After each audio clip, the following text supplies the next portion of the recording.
చిన్నప్పటి నుంచి గాల్లో ఏదైనా ఎగిరిందంటే మనకు చాలా ఇంట్రెస్ట్. అక్కడనే నిల్చొని అది పోయే వరకు ఇట్లా చూస్తుంటాం. సో అదే ఇంట్రెస్ట్‌తోని ఏరోనాటికల్ అయితే జాయిన్ అయ్యా. ఏరోనాటికల్‌లో జాయిన్ అయిన తర్వాత అర్థమైంది నాకు. నేను అనుకున్నది ఒకటే అండ్ ఇక్కడ జరుగుతుంది ఇంకోటి అని చెప్పి. నేను అనుకున్నని ఏంటంటే ఇట్లా మనం ఫ్యూచర్‌లో ఫ్లైట్స్ మీద వర్క్ చేస్తామేమో అని చెప్పి నేను ఇట్లా చాలా అనుకున్నా.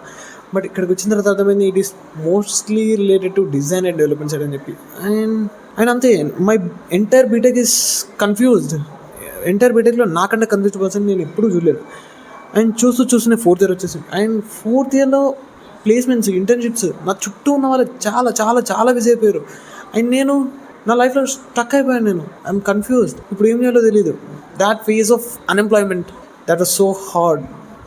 అండ్ అప్పుడొచ్చింది కాలేజ్ అయిపోయిన తర్వాత 2 మంత్స్‌కి వచ్చింది ఒక ఇండియన్ రిలేటెడ్ కంపెనీ. అండ్ అదృష్టమో హార్డ్ వర్కో తెలీదు. బట్ ఫైనలీ ప్లేస్ అయిపోయినాం. అదేంటో ప్లేస్ అయిపోయిన రోజు ఉన్న ఎక్సైట్మెంట్ ఇప్పుడు రోజు వెళ్తుంటే అస్సలు ఉండలేదు. మళ్ళీ కథ మొదటికి వచ్చింది అనిపిస్తుంది. సో ఇది గైస్ మన స్టోరీ అండ్ చిన్న story. So will meet again in the next video.